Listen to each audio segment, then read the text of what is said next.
The Fairmont Hotel's grand ballroom gleamed with crystal chandeliers and carefully arranged social hierarchies. The annual Metropolitan Arts Foundation Gala drew the city's elite, or at least those who desperately wanted to be perceived as elite. My family fell firmly into the latter category. "Remember," Mom whispered sharply, adjusting my sister Rebecca's diamond necklace for the third time, "you're representing the family tonight. Act appropriately." The warning wasn't directed at Rebecca. It was aimed squarely at me, the family embarrassment lurking behind the decorative palm trees at the ballroom's edge. "Alex shouldn't even be here," Rebecca murmured, her voice carrying that particular blend of concern and disdain she'd perfected over 29 years. "What if someone sees him and connects him to us?" Mom's perfectly manicured fingers tightened around her clutch. "We've worked too hard building our reputation. One wrong impression could ruin everything." Their reputation. Built on Dad's mid-level insurance executive salary, Mom's volunteer work with the right organizations, and Rebecca's recent appointment to the Arts Foundation's junior board. In their minds, they'd finally achieved the social standing they'd craved for decades. My presence, in my off-the-rack suit and scuffed dress shoes, threatened that carefully constructed image. "The Morrison table is right there," Dad said, nodding toward the VIP section. "Rebecca's board position got us access to their circle. This is our chance to really establish ourselves." The Morrison family represented old money, established connections, and everything my parents desperately wanted to achieve. Rebecca's volunteer work had earned her a token position on the foundation's board, which my family had leveraged into tonight's invitation and their coveted seating assignment near the ballroom's power center. "Just stay over here, Alex," Mom instructed, gesturing to the area behind the plants near the bar. "Order something, mingle with the other guests, but don't approach our table unless absolutely necessary." I nodded agreeably. At 26, I'd stopped fighting their perception of me as the family's weak link. My siblings had always been the stars. Rebecca with her social ambitions and charity work, our older brother Marcus with his law degree and prestigious firm partnership. I was the college dropout who disappeared into some vague technology venture they didn't understand and didn't care to investigate. "Rebecca's presenting tonight," Dad announced proudly to a passing couple. "She's spearheading the foundation's new digital initiative. Revolutionary stuff, bringing arts education into the 21st century." Rebecca beamed appropriately, though her digital initiative consisted mainly of suggesting the foundation create an Instagram account. But presentation was everything in their world, and she'd learned to speak confidently about concepts she barely grasped.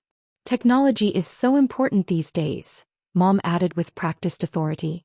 "Rebecca has such vision for modernizing traditional philanthropy." I sipped my drink and watched them perform their carefully choreographed social dance. They'd rehearsed these conversations for weeks. Rebecca's achievements, their family's values, their commitment to charitable causes. Every word was calculated to impress, to establish their belonging in these exclusive circles. "Alex used to work with computers too," Rebecca mentioned casually to the Morrisons' daughter. "But you know how those tech jobs are, here today, gone tomorrow. So unstable." The dismissal was smooth, practiced. In their narrative, I represented everything they'd moved beyond. Uncertainty, lack of direction, potential embarrassment. My actual work remained deliberately vague in their descriptions, partly because they'd never bothered to understand it, and partly because the truth didn't fit their story. "The arts needs stable, committed leadership," Mrs. Morrison agreed, her tone suggesting she understood the challenges of managing unreliable family members. "Rebecca's dedication is admirable." Through the ballroom's floor-to-ceiling windows, I could see the hotel's helicopter landing pad on the adjacent rooftop. Private helicopters arriving for the gala had been landing all evening. Corporate executives, international donors, the kind of wealth that traveled by private aircraft rather than luxury cars. My phone buzzed with another message from my assistant. 15 minutes. Forbes photographer confirmed. Press release ready for your approval." I'd been putting off this conversation for months. The merger announcement, the Forbes recognition, the inevitable media attention. All of it would shatter my family's carefully constructed narrative about their successful daughter and their disappointing son.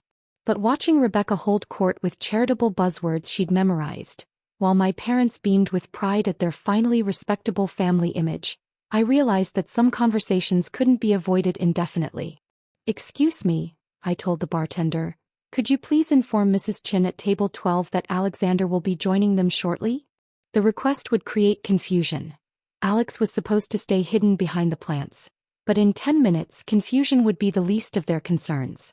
The evening progressed with predictable precision. Rebecca delivered her presentation about leveraging digital platforms for philanthropic engagement, which translated to posting photos on social media. The applause was polite, the reception warm enough to fuel my family's growing confidence in their social ascension. Did you see how attentively the Hartwell Foundation president listened? Mom whispered excitedly during the cocktail break. He took notes during Rebecca's presentation. Actual notes. Dad's chest swelled with pride. I told you this board position would open doors. Rebecca's establishing herself as a thought leader in modern philanthropy. They'd found their rhythm working the room with increasing boldness. Mom name-dropped her volunteer positions. Dad discussed his insurance company's corporate giving program as if he controlled a major foundation. Rebecca pontificated about digital transformation in charitable organizations, using phrases she'd memorized from industry articles. The key is authentic engagement, Rebecca explained to a small gathering near the VIP tables.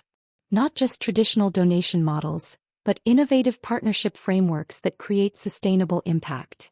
Her audience nodded appreciatively, though I suspected most of them understood the jargon as little as she did. But confidence sold stories, and Rebecca had learned to project absolute certainty about subjects she'd researched for exactly one weekend. Rebecca has such vision, Mom interjected seamlessly. She's been passionate about nonprofit innovation since college. Always thinking about how to improve systems and processes. The narrative grew with each retelling. Rebecca's recent board appointment became long-term dedication. Her borrowed buzzwords became original insights. Their table 12 seating became evidence of their established position in philanthropic circles. Alex could learn something from his sister's focus, Dad mentioned to Mr. Morrison with practiced casual disappointment. Young people today have trouble committing to meaningful work. Always chasing the next trendy opportunity instead of building something substantial. I checked my phone from my assigned position behind the decorative plants. 2 more messages from my assistant, both marked urgent. The Forbes photographer had arrived early. The helicopter was approaching. In approximately 6 minutes, my family's comfortable evening of social climbing was about to become significantly more complicated. The foundation is lucky to have Rebecca's leadership, Mrs. Morrison's daughter observed. So many young professionals talk about making a difference without actually doing the work. Exactly. Mom agreed enthusiastically. Rebecca understands that real change requires patience, dedication, and working within established institutions. Not these flashy startup mentalities that promise everything and deliver nothing. Her pointed glance in my direction wasn't subtle, but the Morrison family didn't catch the reference. They simply nodded along, appreciating the wisdom of supporting traditional pathways over risky innovation. Through the windows I could see the approaching helicopter's lights cutting through the evening sky. The distinctive blue and silver design was familiar to anyone who followed business aviation. My company's executive transport, featured in several Forbes articles about young entrepreneurs who'd made it by age 30. Rebecca's project timeline is quite ambitious, the foundation's president noted, reviewing her presentation materials. Digital transformation at this scale requires significant resources. Technical expertise, infrastructure investment, ongoing support systems. Oh, Rebecca has connections throughout the technology industry, Dad assured him confidently. She's always been ahead of the curve with digital trends. Rebecca's smile remained perfectly confident, though I could see the slight tension around her eyes.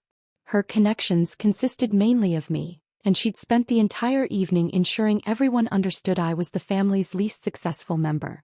Wonderful, the president continued. Perhaps she could introduce us to some of her contacts in the sector. We're particularly interested in partnerships with established technology companies. Firms with proven track records, substantial funding, serious market presence. Absolutely, Rebecca agreed immediately. I'll put together a list of potential partners. Companies that understand the importance of sustainable, responsible growth. The irony was building to unbearable levels. Every criterion they described, established, substantial, serious, responsible, directly contradicted their public assessment of my work. But Rebecca had painted herself into a corner, promising connections she couldn't deliver while simultaneously ensuring everyone understood those connections were worthless. My phone rang. "Sir, we're 30 seconds out from landing. The Forbes team is ready for photographs. Should we proceed with the original timeline?" "Yes," I confirmed quietly. "Full protocol." Through the ballroom's massive windows, the helicopter was descending toward the rooftop landing pad. Several guests had noticed, pointing and speculating about which VIP was arriving fashionably late to the gala. In 20 seconds, my family was going to discover exactly who that VIP was. The helicopter touched down with corporate precision, rotors slowing as uniformed crew members emerged to assist their passenger. Through the ballroom's floor-to-ceiling windows, the entire gala could observe the arrival of someone clearly important enough to warrant private aircraft and professional ground support. "Must be the Davidson Industries CEO," Rebecca speculated confidently. "I heard he might attend tonight. His foundation just pledged $50 million to arts education." The crowd pressed closer to the windows, craning to identify the mysterious late arrival. Cell phones appeared, ready to capture photos with whatever business titan was making such a dramatic entrance. "Whoever it is has serious money," Dad observed approvingly. "That's not a charter helicopter. That's private ownership. Custom design, professional crew. The kind of executive presence we need more of in this community." Mom nodded enthusiastically. "This is exactly why tonight is so important for our family. These are the connections Rebecca needs to expand her foundation work. Real influence, real resources." I excused myself from the plant-adjacent area and walked calmly toward the ballroom's main exit, my phone already ringing with calls from my assistant coordinating the evening's logistics. "Sir, the Forbes photographer is positioned in the lobby," she reported efficiently. "Hotel management has the elevator reserved. Your arrival timeline is perfect. The gala attendees are all focused on the windows." "Understood. Proceed as planned." Through the glass, I could see guests pointing as a figure in a tailored suit emerged from the helicopter, accompanied by what appeared to be a small entourage of assistants and security personnel. The distance made identification impossible, but the corporate formality was unmistakable. "Rebecca, you should position yourself near the entrance," Mom urged excitedly. "When whoever that is enters the ballroom, you want to be visible. First impressions matter enormously with people at that level." My sister smoothed her dress and moved strategically toward the ballroom's main doors, her board member credentials prominently displayed, ready to network with whatever executive was about to grace their gathering. The elevator ride from the rooftop took exactly 90 seconds, enough time for my assistant to confirm that the Forbes photographer had positioned himself correctly, that hotel security was maintaining the perimeter we'd requested, and that my family was indeed stationed exactly where we'd anticipated. "Sir, Mrs. Chin and her daughter are positioned directly in front of the entrance," my assistant reported through my earpiece. "Mr. Chin is approximately 10 feet behind them. Perfect positioning for maximum impact." The elevator doors opened to reveal the Fairmont's opulent lobby, where discreet hotel staff waited to escort me to the ballroom. The Forbes photographer stepped forward professionally. "Mr. Chin, ready for the entrance photo?" "Ready." The ballroom's massive doors opened smoothly, and I stepped into the space where my family had spent the evening establishing their reputation, their connections, and their carefully constructed narrative about success, stability, and social standing. The reaction was immediate. Rebecca's confident networking smile froze completely as she recognized the figure she'd been preparing to impress. Mom's enthusiastic wave toward the entrance died mid-motion. Dad's proud posture collapsed into confusion. "Ladies and gentlemen," the gala's master of ceremonies announced over the sound system, reading from the card my assistant had provided, "Please welcome Alexander Chin, Chairman and CEO of Meridian Technologies, this year's Forbes 30 Under 30 technology leader, and tonight's keynote donor." The applause was thunderous. The confusion on my family's faces was absolute. Their social climbing had just encountered its summit, and discovered they'd been standing at the base the entire time. The aftermath unfolded with brutal efficiency. Within hours, Rebecca's foundation contacts were requesting introductions to my company's charitable giving division. The Morrison family, who'd spent the evening impressed by her digital vision, discovered that her technology connections consisted entirely of the brother they'd dismissed as unemployable. Dad's insurance company lost their largest corporate client the following week, a subsidiary of Meridian Technologies that preferred working with firms whose executives understood innovation rather than mocked it. His confident dismissals of my unstable career became uncomfortable memories when his own position required downsizing. Mom's volunteer organizations quietly restructured their boards within months. Turns out, charitable foundations prioritize donors who contribute millions over volunteers who contribute time but alienate their largest benefactors' families. The Morrison family's friendship cooled significantly when they realized they'd spent the evening bonding over criticism of exactly the person they'd hoped to court for their own business ventures. Rebecca's promised technology industry connections became a source of embarrassment rather than opportunity. 6 months later, my family had learned to speak differently about careers, success, and reputation. Not because they'd gained respect for my work, but because social climbing requires accurate assessment of who's actually worth impressing. The helicopter still lands on that rooftop occasionally, for board meetings, charity events, business dinners with people who understand that real wealth doesn't announce itself at galas. My family's reputation survived, eventually, but their comfortable certainty about who belonged behind the plants never recovered. Sometimes the VIP table comes to you. Sometimes it always was yours.